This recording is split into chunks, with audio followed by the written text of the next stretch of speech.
इस चर्चा में जो हमारे पैनलिस्ट हैं, जो मेहमान हैं, वो जुड़ चुके हैं, उनसे आपका तारुफ करवा देते हैं। इस चर्चा में मेरे साथ संकेत गुप्ता जुड़ रहे हैं, भारतीय जनता पार्टी के नेता हैं। बहुत बहुत स्वागत है आपका संकेत जी। चिराग शेट्टी हैं, आम आदमी पार्टी के प्रवक्ता, बहुत बहुत स्वागत आपका। आदेश भारद्वाज जी कांग्रेस पार्टी के नेता हैं, सर बहुत बहुत स्वागत है आपका। और रमेश ठाकुर वरिष्ठ पत्रकार और निरंजन पोद्दार राजनीतिक विश्लेषक भी इस चर्चा मेरे साथ जुड़ रहे हैं। आप दोनों लोगों का बहुत बहुत अभिनंदन। निरंजन पोद्दार जी, कार्रवाई और एक्शन ठीक है, कार्रवाई एक्शन तो हमेशा होता रहा है, भविष्य में भी होगा। टाइमिंग पे जरूर सवाल खड़े होते हैं कि होता है ना कि टाइमिंग दाएं बाएं हो जाए तो खेल खराब भी बन भी सकता है, खेल खराब भी हो सकता है। सवाल टाइमिंग को लेकर खड़े हो रहे हैं कि भाई लगातार हर दिन खबर आता है देश के किसी कोने से कि ईडी की कार्रवाई हुई और वो कार्रवाई विपक्ष के खिलाफ ही होती है। मैं बोलूं? हाँ प्लीज सर। हाँ, देखिए धर्मराज जी, बड़ा आश्चर्य होता है कि जब टीवी पे बैठ करके और बड़े बड़े विद्वान लोग जब जिस तरीके की बातें करते हैं और जो हमारे जो सिस्टम है, हमारा जो समझ लीजिए आज तक का जो कल्चर रहा है, इस सारी चीज को देखने के बावजूद अगर इस तरीके की बातें की जाती हैं। और अभी जो मेरे को बड़ा समझ लीजिए आश्चर्य लगा जब रमेश ठाकुर जी से जब मैंने ये बात सुनी कि भाई इन्होंने एक ऐसा माहौल बनाया कि जैसे ईडी नहीं हो गया, ये तो कोई बहुत बड़ा समझ लीजिए कोई राक्षस हो गया। देखिए निश्चित रूप से जब सरकारें होती हैं धर्मराज जी, तो निश्चित रूप से आप ये समझ लीजिए इन एजेंसियों का और इनका सरकारों का इनके ऊपर प्रभाव होता है, इससे कोई इनकार नहीं कर सकता। लेकिन आप मुझे एक बात बताइए, सत्ता पक्ष के पास एजेंसियां जाएंगी नहीं, विपक्ष के पास इसलिए नहीं जानी चाहिए कि पॉलिटिकल वेंडेटा नजर आएगा, तो फिर इनको तो फिर घर भेज देना चाहिए, इनको तो छुट्टी कर देनी चाहिए इनकी। रही बात दूसरी बात, ईडी ने 22 महीने के अंदर क्या खोज के निकाला है, देखिए मैं पूरी कर दूं। हाँ नहीं प्लीज प्लीज प्लीज। हाँ, ईडी ने 22 महीने में क्या खोज के निकाला है, कौन सी उसमें से चींटी पकड़ी है, कौन सा हाथी निकाला है, ये सारी की सारी चीजें तो तब पता चल सकती है जब ईडी का प्रवक्ता इस टीवी चैनल के ऊपर आकर के बैठे, या ईडी का प्रवक्ता कहीं बैठ करके कोई प्रेस कॉन्फ्रेंस करके और राजनीतिक रूप से जिस तरीके से पीसी खेलते हैं उस तरीके से कोई लड़ाई हो कि इधर ईडी प्रेस कॉन्फ्रेंस करे, उधर राजनीतिक पार्टियां प्रेस कॉन्फ्रेंस करे, तो इस तरीके की अगर कोई व्यवस्था अगर बने तब ये सारी चीजें पता चल सकती है। बाकी ईडी कब किस रेड में और कब किस इन्वेस्टिगेशन में, कब कितने कौन से इंटरोगेशन के अंदर ईडी को क्या मिला, ये सारी की सारी चीजें डेट टू डेट हर डेट के ऊपर ईडी कोर्ट को अपडेट करती है। इस चीज को भी आप समझ के चलिए। और अगर कहीं पे जिस तरीके से कह रहे हैं कि भाई पीएमएलए के अंदर जमानत नहीं होती, कौन कहता है जमानत नहीं होती? बहुत सारी जमानतें, मैंने आपका नाम गिना, मैं यहां पे नाम गिना सकता हूं। संजय राउत पीएमएलए के अंदर ही बाहर आए हुए जमानत लेकर के, इनके विजय नायर, उनको भी मेरे ख्याल पीएमएलए के अंदर ही जमानत मिली है। तो कहने का तात्पर्य यह है कि जब कोर्टों को लगता है कि भाई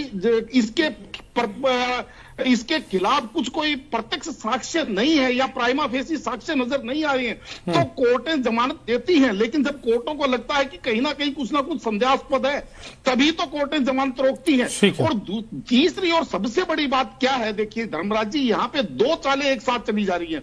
पहली बात तो यह कि ईडी विपक्ष को परेशान कर रही है, सत्ता पक्ष के पास नहीं जा रही है। दूसरी तरफ यह कहते हैं कि सत्ता पक्ष के पास नहीं जा रही है। मुझे एक चीज आज तक समझ में नहीं आई कि क्या बैलेंस बनाने के लिए, कि जैसे मान लीजिए अगर दिल्ली के मुख्यमंत्री के ऊपर कार्रवाई हो रही है या झारखंड के मुख्यमंत्री पर कार्रवाई हो रही है, तो इसको बैलेंस बनाना है, इसलिए हम जो है राजस्थान के मुख्यमंत्री पे भी कार्रवाई कर दें या उत्तर प्रदेश के मुख्यमंत्री पे भी कार्रवाई कर दें।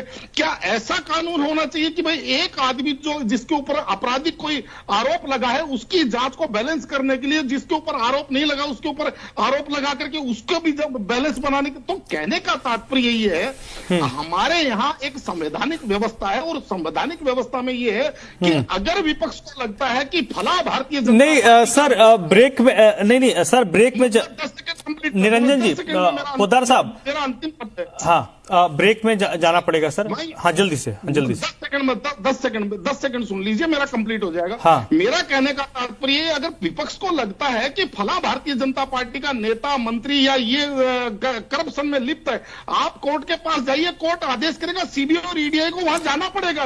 नहीं मैं सर ठीक है सर, ब्रेक पे जाऊंगा, ब्रेक पे जाने से पहले ठीक है। हाँ निरंजन जी देखिए धर्मराज जी, दो चीजें आप ही की डिबेट में निकल कर के आई। पहली बात, जिस तरीके से अभी ये कह रहे हैं कि कल सुप्रीम कोर्ट ने बहुत तगड़ी फटकार लगाई, निश्चित रूप से इस बात से सहमत है और आपकी डिबेट के अंदर हमने भी इस बात की बड़ी भर्त्सना की थी। तो मेरा कहने का तात्पर्य, सुप्रीम कोर्ट कल के मामले पे तगड़ी फटकार लगा सकता है, लेकिन ईडी अगर गलत बुक कर रही है, ईडी अगर लोगों को गलत परेशान कर रही है, तो सुप्रीम कोर्ट फटकार लगा नहीं सकता। मतलब सुप्रीम कोर्ट वहां किस चीज से लाचार हो जाता है।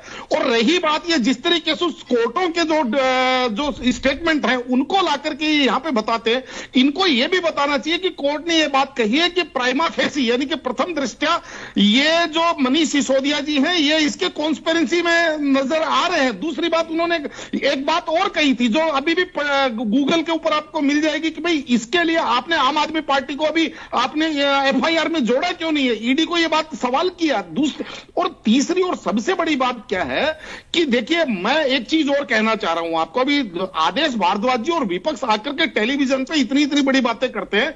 हमारे यहां एक व्यवस्था ये बनी हुई है कि जब भी कोई भ्रष्टाचार या कोई बड़ा अपराध होता है तो या तो सरकारें सीबीआई और ईडी को केस रेफर करती है या फिर सुप्रीम कोर्ट और हाई कोर्ट ईडी और सीबीआई को केस रेफर कर सकते हैं। भाई आप जाकर के ईडी और सीबीआई के सुप्रीम कोर्ट और हाई कोर्ट के अंदर जाकर के इन चीजों को बताइए, उनको कन्विंस कीजिए, वो केस रेफर करेंगे। इनको केस बुक करना पड़ेगा, ये मना नहीं कर सकते उस केस को उसकी इन्वेस्टिगेशन के लिए।